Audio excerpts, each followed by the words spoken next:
We're the party of Franklin Roosevelt, who saved freedom and democracy from being extinguished here on Earth. I admire Margaret Sanger enormously. I am really in awe of her. And there are a lot of lessons that we can learn from her life. Am I the only one appalled that history is being written and rewritten right in front of us? If you want to restore the country, you must take it upon yourself to learn and relearn history. Restore our history and restore our country.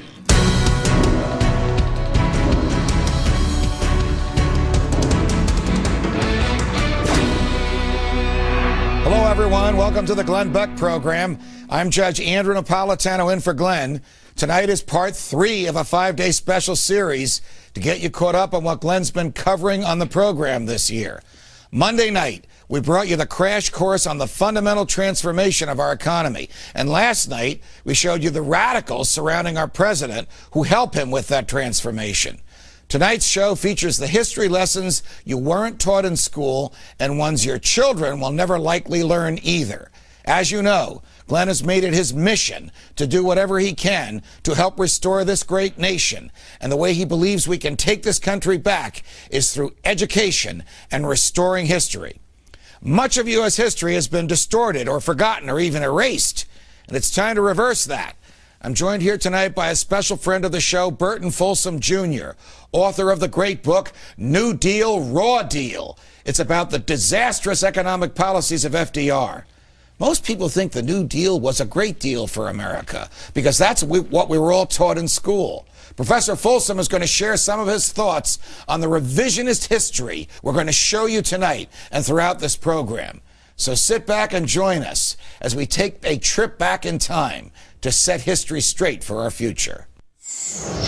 I have seen a lot of things in my life. I mean, I'm an alcoholic. Trust me, I have stories.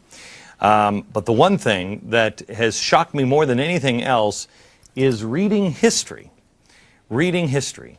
You will start to read history, and if you, as Jefferson said, question with boldness even the very existence of God, if you really start to question and you start to read, you will start to slip into a zone where you think, okay, wait a minute, one of these is really wrong. You've been taught one lie, I think, your whole life. As I started my search for answers, through book after book after book, it became apparent that the history we're being taught isn't always right, or most times it just isn't the complete history, and so it makes it entirely inaccurate. Sometimes it's because of, somebody who was lazy or a lazy media that didn't care to find the real answers. Sometimes it's because people do see things through a different prism. That's why you can have two people that witness a car accident, but they'll say something else, something different, each of them. That is natural. But the problems that we have with our history many times is malicious, progressive intent. Progressives have been changing history for about 100 years. They knew they had to separate us from our history to be able to separate us from our Constitution and God. When you look at the complete pictures of some of the most revered figures in history, when you look at the complete picture, all of a sudden you're shocked. Every time we do this, how many have seen the Founding Fridays? Okay, you've watched them. How many of you have looked at an episode and been a little hacked off at the end because you're like, wait a minute, that's kind of an important piece of history? Have you? You have? You've watched it, and yeah. It is, our history is being stolen from us. I saw a poll that came out, I don't know, a week or two ago about, the best presidents in history of America. FDR, number 1. In the top 10, always, Wilson.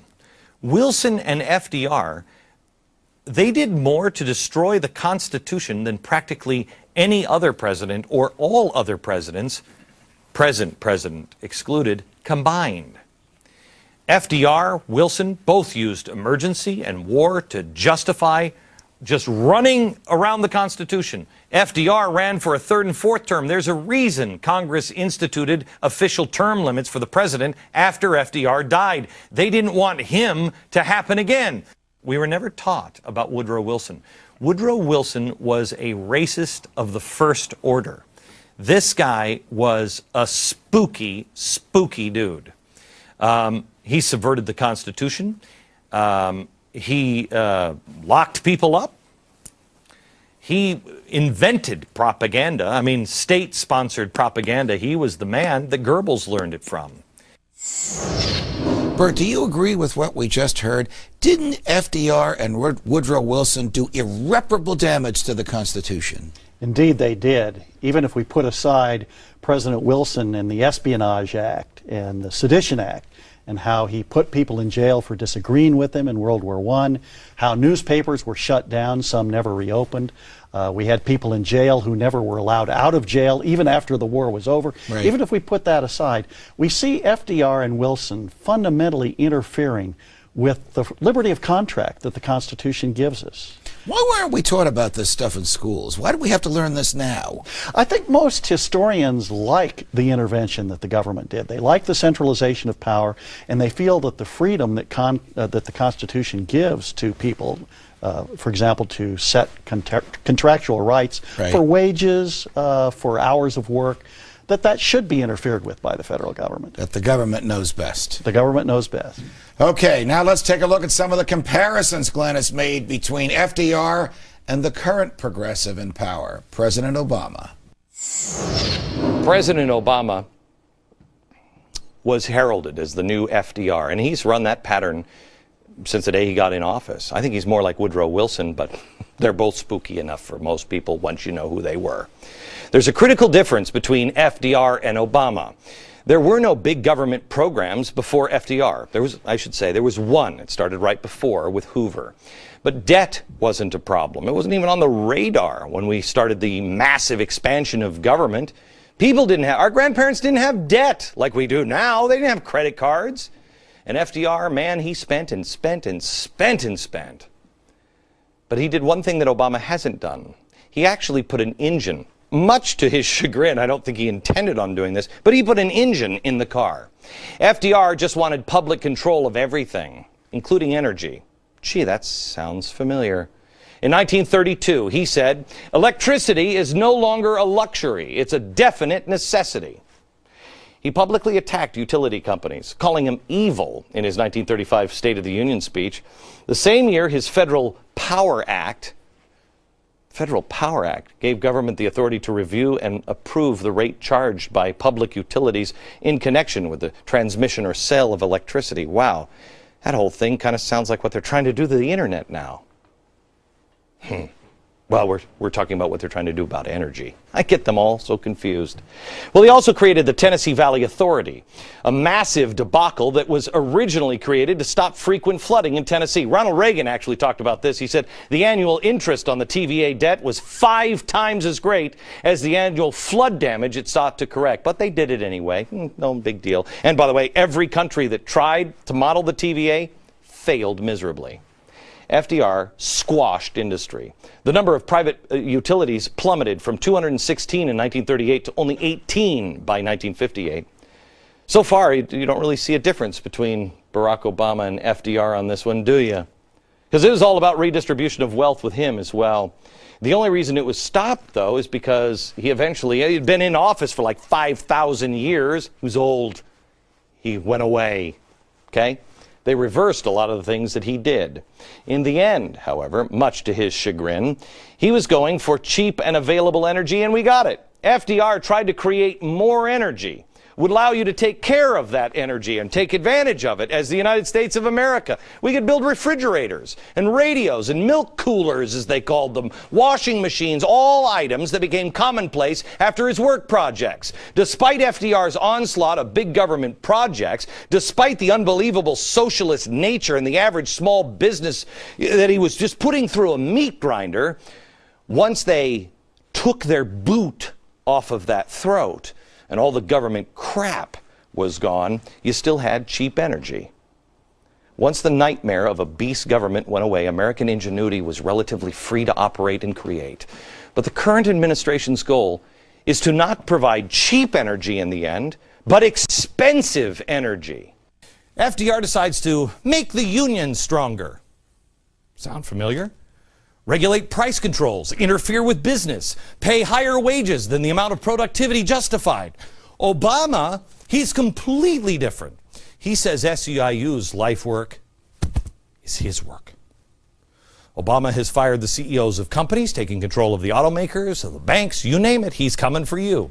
FDR decided he was going to revive the economy with massive government spending, more spending. It's like stimulus and stimulus 2.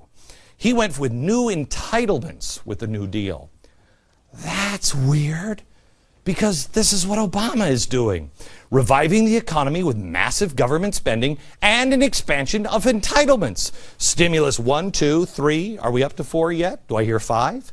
We had cash for caulkers, cash for clunkers. We have health care, financial reform, takeover of the student loan industry. Oh, it's fantastic. So how do these stories end? Well, unemployment remained unresponsive. Weird.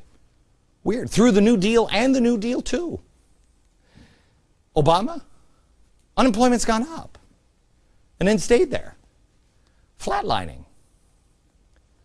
That's weird. FDR blamed Hoover for the economic problems. Obama blaming Bush for the mess that he has to mop up.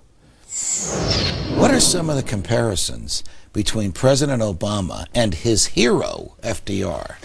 The two men are very much alike, and their presidencies are alike, too, in many ways. They're both redistributionists. They both want to redistribute income, take from some people, give to other people. You cannot create prosperity doing that. You can redistribute some wealth and gain some votes from the people who get the money. You cannot create a prosperous economy.